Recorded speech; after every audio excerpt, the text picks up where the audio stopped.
Oh, Robert. I'll take it off, yeah. Introducing. Yeah. Well, hello, everyone.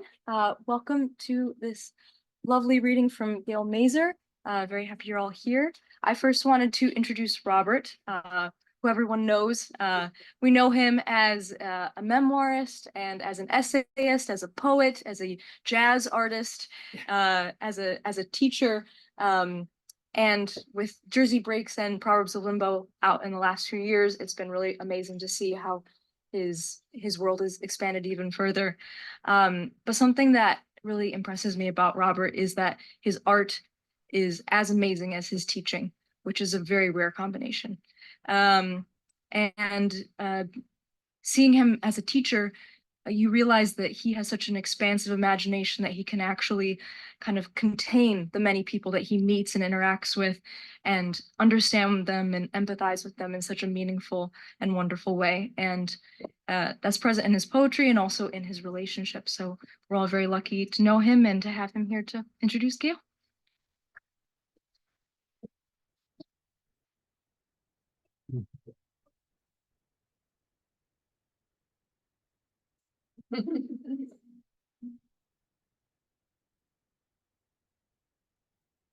It's part of why we love the Grolier, in fact, is that we do cha-cha or rumba or whatever it is around one another. And it is a terrifically gratifying surprise to me that Christy Goodwin is here to introduce me and to say those wonderful things about me. And in the age of search engines, it's so nice to see Christy simply talk about me in a very kind, gracious way, without quoting my CV or what she found out about me in Wikipedia or Google, where at one time it said that I had 13 children. Some friend of mine put that up, was there for years. Gail and I were talking as the crowd was gathering, and we decided that if all humanity is divided into, you'll excuse some Yiddish, two Yiddish nouns, that everyone is either a kvetch or a nudge. And the failure of the kvetch is complaining, and the failure of the nudge is annoying. We took our allegiances, but I won't go into them. It's up to you to decide what we decided we were. I want to talk about Gail's technique as an artist. In line with Christie's speaking to you all, I would like not to enumerate Gail's career, her place in our community. I would like to salute the technique, the power of language, and the understanding of poetic form that has the characteristic of my favorite kind of art, which is that it's formally so excellent that you don't notice the form. It does not rub your nose in how clever it is, or how much of a constraint it's dealt with, or what an original prompt it has devised for itself. It's just excellent in the way that whoever your favorites are, it's excellent the way Emily Dickinson is excellent, because you don't feel the difference between the container and what you're having delivered to you. They fit exactly right. The Frank O'Hara quote is, as to form, it's like buying a pair of pants. You want it to fit really well, so everybody wants to go to bed with you. I'll read a poem to you by Gail Mazur with a title that is a form. Couplets. Some nights we're young again, where you are, where I am. We're with our son, our daughter. Nothing missing, not quarrels, not goofy laughter, the four of us dreamily together. Sometimes you're painting the dogwood in the yard. Sometimes I call out to you, but I'm not heard. Or I'll lose you in sunny ballpark crowds or jumbled Roman streets and can't utter a word. Then I'll find you, yet somehow we never touch. The damn dreams won't grant me that much. Are we still married? Have we become old friends? Sometimes we're cut off, or we fade. We don't just end. When we're together, it's never too cold or too hot. But one of us grows older, the other not. It doesn't waste a lot of time telling you that it's elegiac. It doesn't identify the relationship in any fussy, meticulous, unnecessary way. And yes, there are couplets. You are daughter, laughter together, yard heard, crowds word, touch much, friends end. And at the end, a perfect one, hot, not. When we're together, it's never too cold or too hot. But one of us grows older, the other not. It's so colloquial. It's so exactly the way one would speak if you're just telling this. Sometimes you're painting the dogwood in the yard. Sometimes I call out to you, but I'm not heard. It's art at a very high level, and you can hear it. Pleasure to introduce it.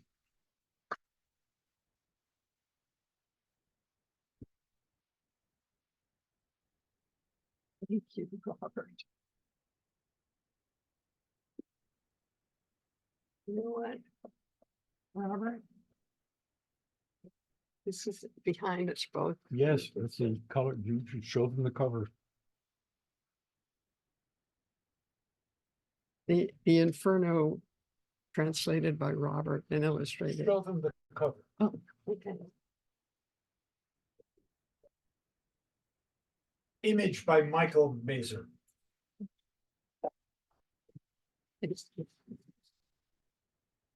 When Mike gives a talk about those illustrations he made for the Inferno, he shows a slide of somebody who has that image tattooed on their body, and he shows the rock album that has it on the cover.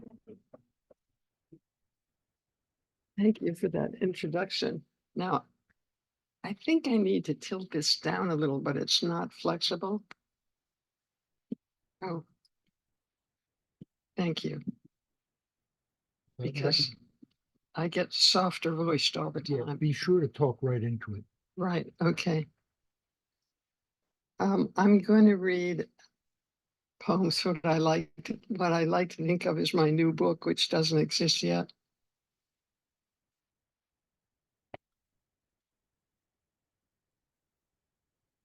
And thank you for reading couplets and speaking about it that way. You know, you said you might read one of two, so I decided not to nix either of them myself, if I can find them. Poems. I've made them, but like children, they've stopped being mine. And what are they made of? Not flesh, not sinew, not blood. Though they lived here in me, sometimes docile, sometimes belligerent, even after I've sent them away. Look, I can put this hand on one, not bone, not innards, no fur, not clear glass. Though they do want to be polished, they expect to shine. Always near me, mine, yet for how long? When do they sneak off to separate lives, to live in their own, hungry or sated? How will they do? Without me, where do they think they'll be going? think I'm gonna open this up because otherwise I'm gonna struggle with it. So I'm going to read some new poems and some from my last collected. And I have to say, it's great to be here. When I moved here, everybody had a different, his or her own view of the Grolier. But for me, the view was the view I had. And I think it changed my life. Moving to Cambridge was a big success for me. The first poem I'm going to read now is called Three Trees, which I think is the title of my new book, which doesn't exist yet. Three trees, August afternoon, rag paper, Winsor Newton charcoal, blackened kneaded eraser beside you in the grass. Three bare oak trees. You loved what you called the spikiness of forms, agreed with Rodin that nothing in nature is ugly. Monumental, burnt, those trees expressive for you, as close as if your charcoal had been made of them. You loved the chasseurs of brush on canvas, the shh that charcoal made on paper. You even liked ekphrastic poems. I hated them. You'd have loved me writing this. That day I asked, was it the only time I asked what you'd been thinking while you drew? And you looked at me blankly. You'd already explained so much to me. That day I wanted to know more, to be inside you, inside your working mind. What? What? How you answered, tree, tree, tree. And you can ask Robert, he was pretty articulate.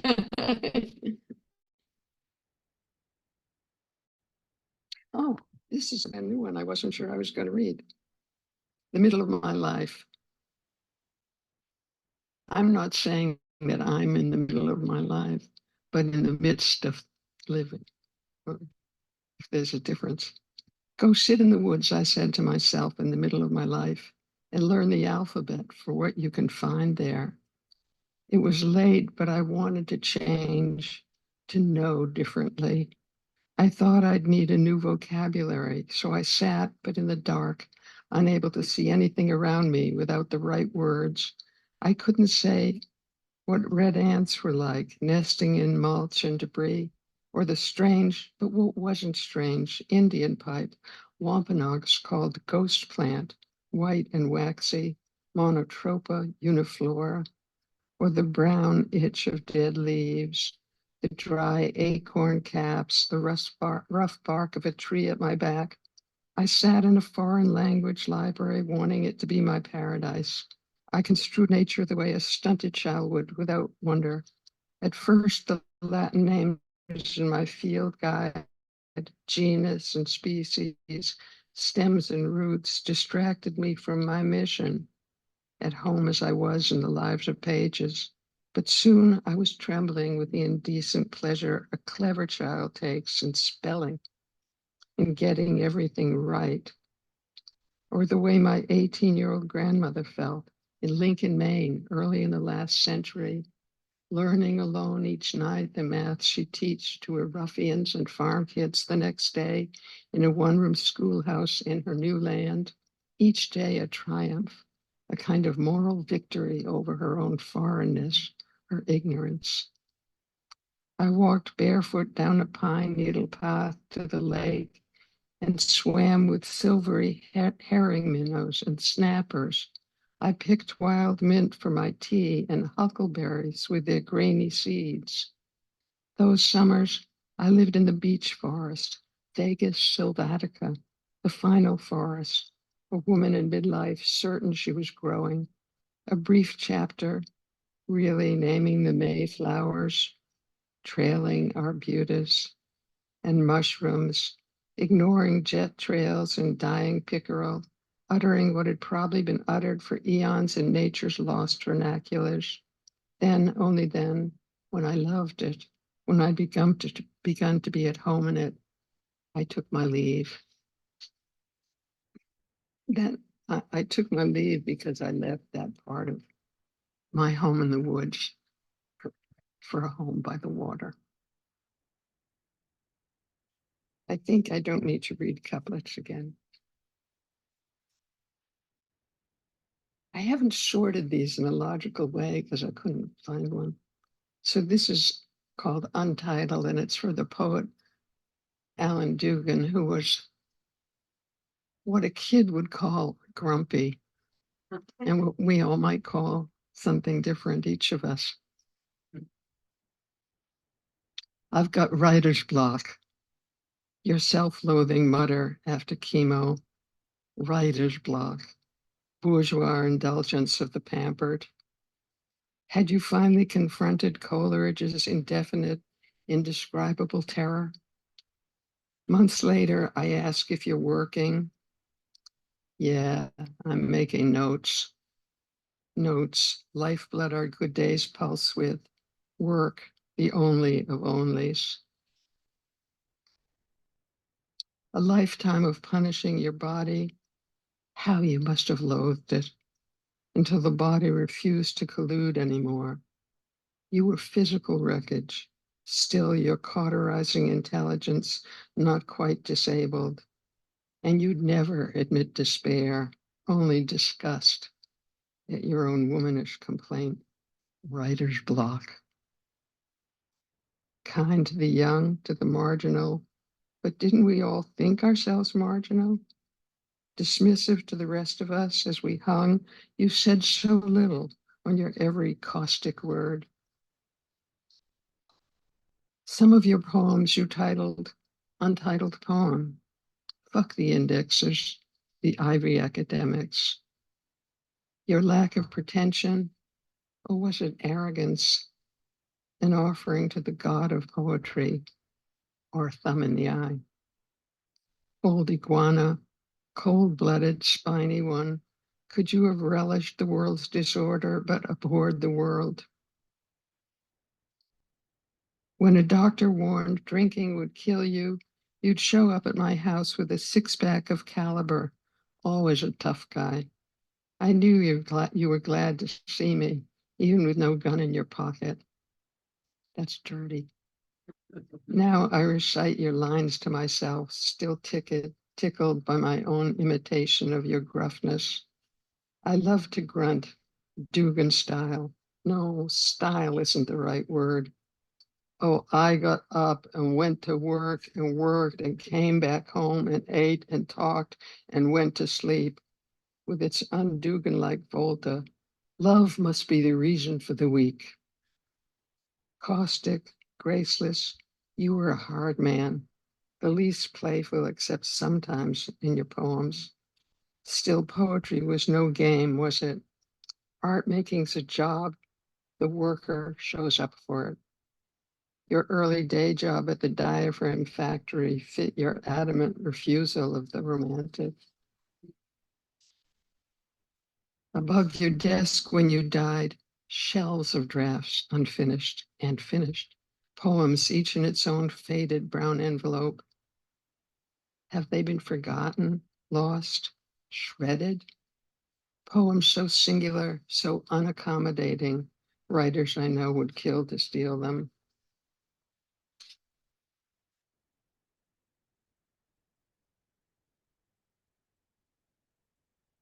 Matzah. I don't have to explain to this international crowd what matzah is, right? Okay.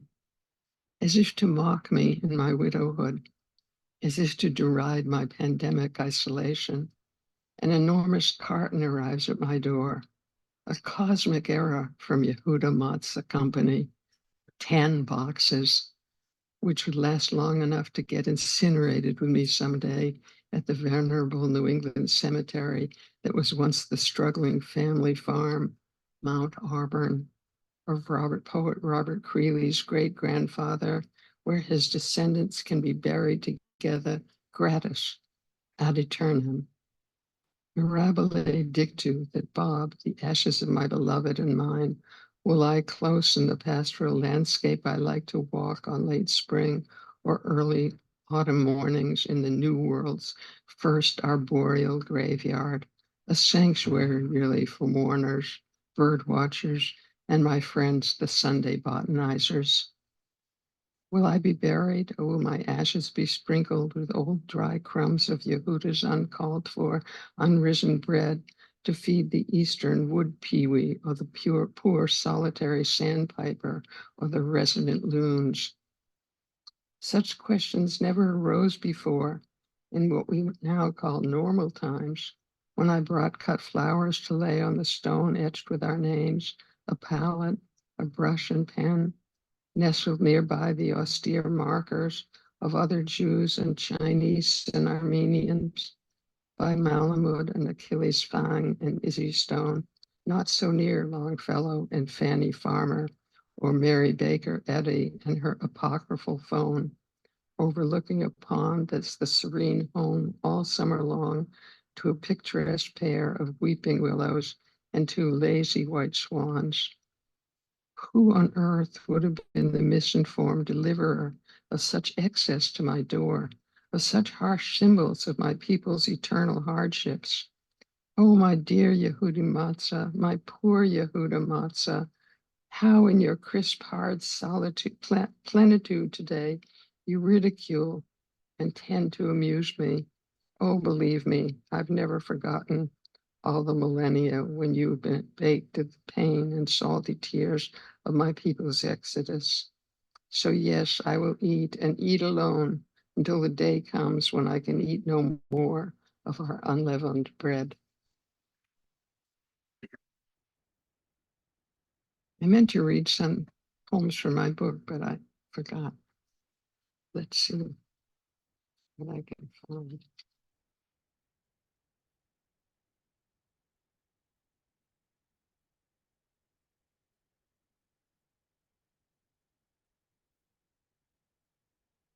What's my phone?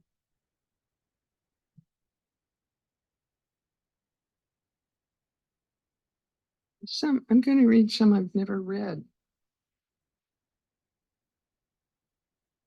Eastham turnips, November. Honor system, the sign tacked to a scrub oak said, and on the table, a rusty tin box with a slot in the lid, next to a pile of dirty purplish white turnips beside a battered trembly scale. Eastham turnips, Easton was once famous for, fall staple from the rocky ground. Hapless settlers,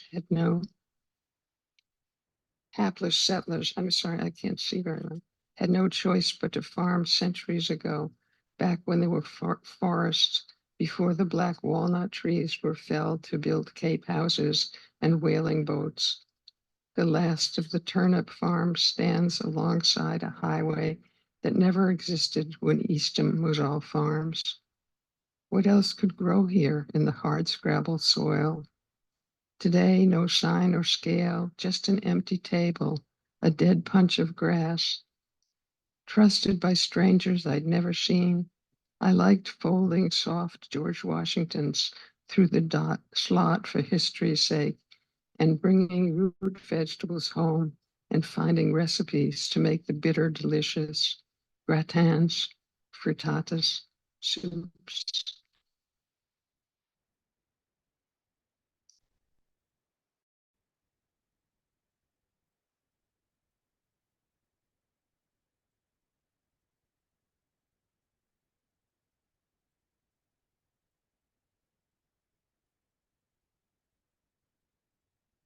My studio, this is in Provincetown, a garage we called Garagio 10 by 22 with a peaked roof. You painted the plywood floor sky blue with a long-handled roller from Land's End True Value. With the ceiling fan, a mild breeze always blew. though when the tide was in, the wind would do. My desks, 2 flush doors you painted white, on wrought iron stands, solid and true. Homosote walls you painted white too, and 7 small windows, all new, that opened and closed. I hung bamboo shades to block the bay view, distracting for me as it was for you, its marine cliches, its colorful hullabaloos. Then I push-pinned my old poster of Van Gogh's room at Arles, butter yellow, poppy red, cool blues, and a photo of Elvis the Jew. Not really a Jew, but a Shabbos goy, who Saturdays as a nice Memphis boy lit gas pilots for his frum neighbors and opened their flues. When he died, the Rebbitzin broke down and wept. It's true. 3 flea market lamps, 1 bookcase from Staples, brand new. Assembly required, asked too much first of me, then of you. When we stood it up, its sides were firmly askew. Without much to do, I wrote 3 books. If we had regrets, they were very few. Now I know we were the paper, we were the glue. I'm still at my desks, it's all I can do. Here by our little dream house at dusk, when the bay turns lavender without you. I think I'm going back to my nice big type.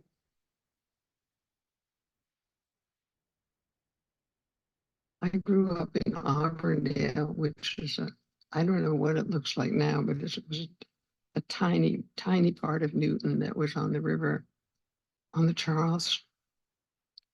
Auburndale, summer 1945. This photo's matte surface feels more alive than any image a cell phone could provide.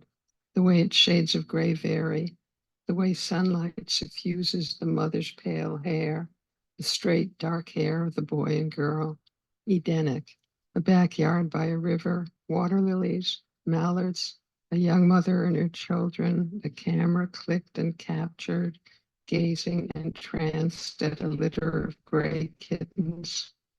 The war's just over, the victory garden overgrown. Schoolyard chants, jump roping taunts of distant enemies. I see London, I see France, I see a hole in Hitler's pants. Also almost over. Someday, gradually, the children will learn what happened to their family tree. But today, the unimaginable erasures have yet to be discovered. Those distant branches with marked X's, with scratched X's marking their murdered ones, now soon to be penciled in. Oh, all dark and comfortless. But here in the yard beyond the frame, a rowboat, a wooden shack, our one American grandparent sitting in an Adirondack chair with his fishing pole, paradisial, pristine, all light, yet no real shadows, just dappling through the summer willow. How could there be no shadows visible yet?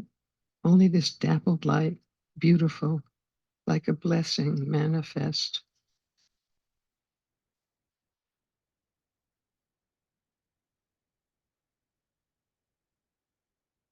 The self in search of the sublime. I could have just closed the windows when the tidal breeze flapped the shades. I could have gone on working, but those blue shades were on so lively. I could have, but I was hoarding up something in my mind, a small storage bin of torpor. If I clapped, my keyboard's untapped wordage might have erupted into a thesaural something I could have played at, but my hands weren't ready. They fidgeted by my sides, nervous and ligamenty, their opposable thumbs too twiddly to come to nothing. It's summer, a delicious fruition in the air, the screen door open to a seemly ripeness. I could have stretched my spine a little, shimmied some, twirled a hand in a nice flourish. Musty chiffon showed me at Vixen last night. Witty musty trilling, honey, why let it hang there doing nothing when it could be doing something pretty?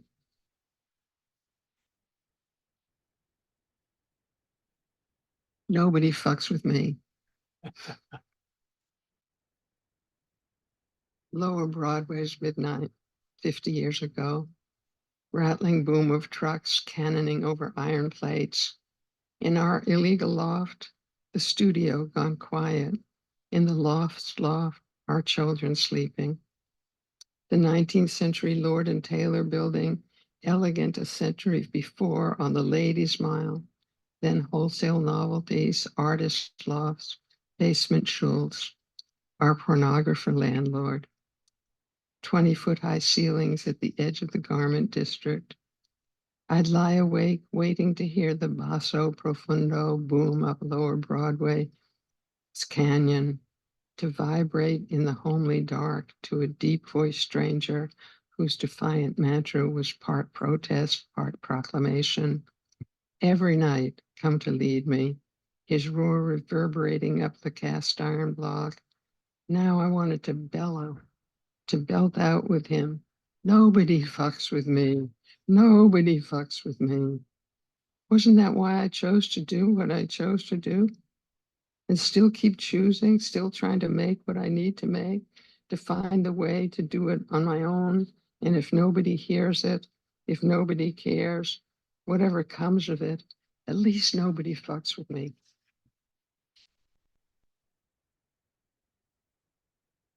This is a little more lighthearted. It's an irreverent view of the Radcliffe Institute. It's called Lunch at the Institute after the election. I must have been sitting at the wrong table. The conversation was about chilblains. Someone insisted only the British knew what they are. Who among us had had them?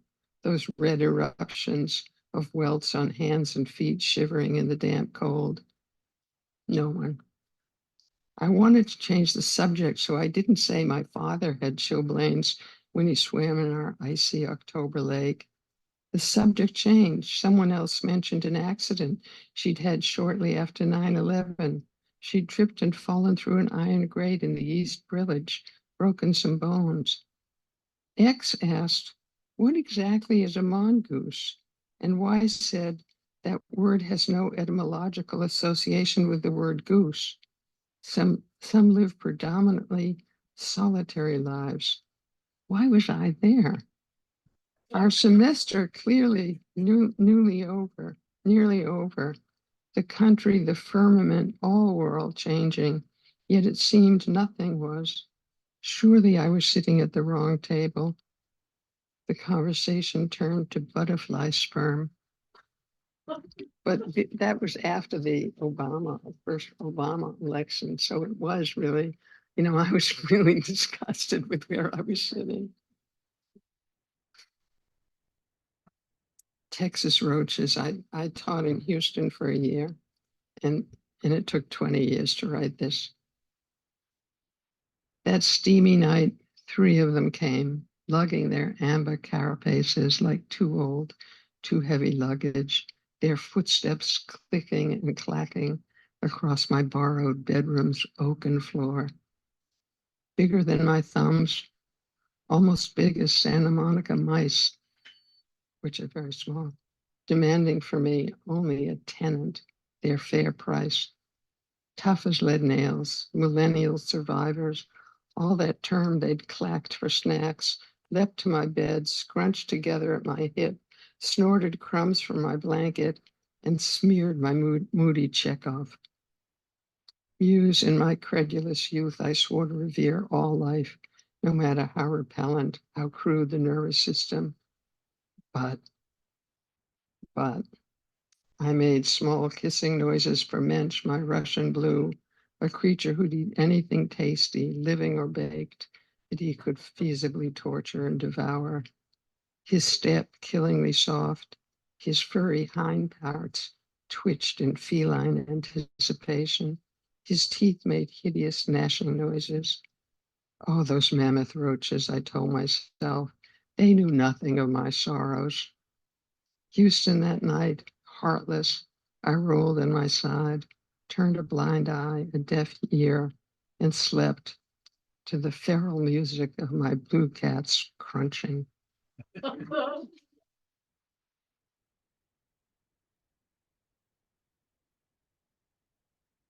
Did I just read a little poem called Poems? started with it. I did, okay. 3 trees.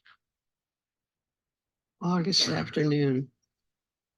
Rag paper, Winsor Newton charcoal, blackened kneaded eraser beside you in the grass. 3 bare oak trees.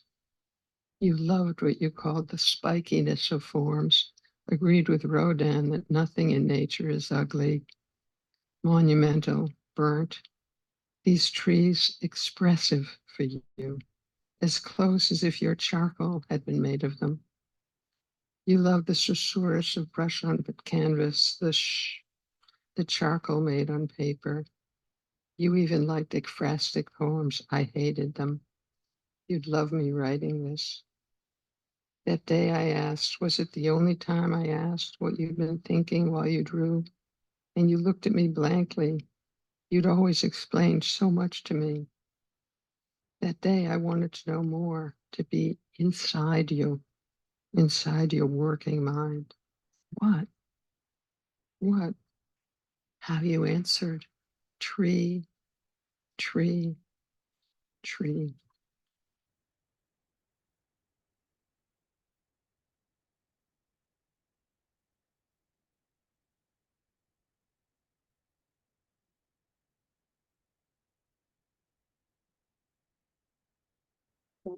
I'll read a couple more from the book if I can see them.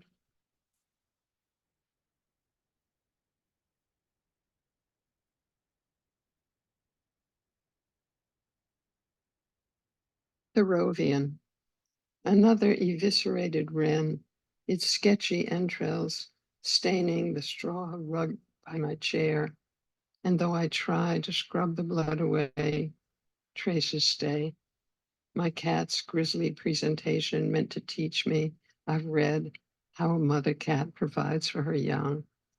Pearl's plastic bowl of Friskies, my mid-morning empty. Runt of the litter, born in the parking lot of a Stop and Shop in Warwick, Rhode Island. She's always hungry, but fussy. Eats like a bird or a vegetarian. Catches these fledglings and only bats them around, toys with them, then crunches their delicate bones with her needle-sharp teeth, her ridiculous growl, and it's over, except for her howl for my attention. That tiny life's had its minute, no Russian jumble song, kaput. I execute my tasks, answering the call of the litter box of feathery critters to be buried, but I wield the towel with the rush of love for Thoreau, responding to the condescension of an ornithologist who presumed to instruct him how to shoot birds so he could better study them, then said, if you hold the bird in the palm of your hand, and Thoreau interrupted, I would rather hold the bird in my affections. Little world made cunningly, no longer singing.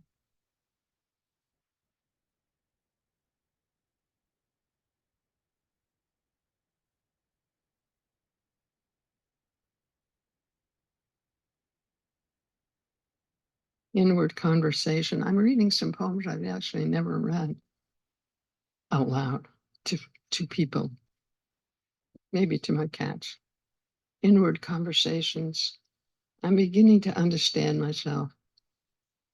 I exist in the space my cells leave behind every 7 years when they make room for a new set of pixels to move in. Myself, a fleeting entity made of fugitive parts. In the first cycles, the transitions refreshed me. Now, not so much. Now I make the most of my territory while those mites rush past me, their time up, and the next crew of aliens debates moving in. I'm tough, that's what I know. No matter what molecular stuff staggering through the door, it'll leave me alone soon enough. So I kick my slippers to the floor, turn off the light, ignore what's coming. I relax. I'm introducing my mind to my mind again. in an incognito world. It's not myself, I won't know. Thank you.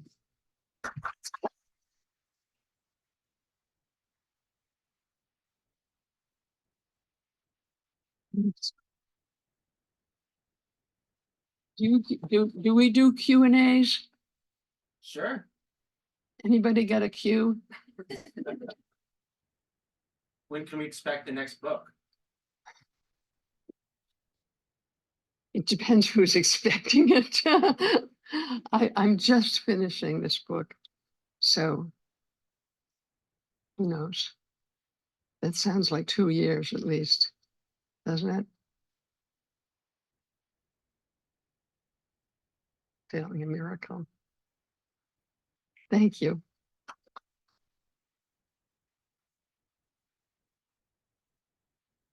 Thank you, Gail. Thank you, Robert. Thank you, Christy. Gail, this was a wonderful reading tonight. Real homecoming in a sense, since you've been coming here since the Gordon Kearney days. So I just want to give you another round of applause. Thank you. It was great reading here, and thank you for doing this, and thank you for breathing new life into the Grolier. Thank you all for coming. We have some books for sale. Gail will be signing books. Everyone could please move your chairs up against one of the walls. That would be great.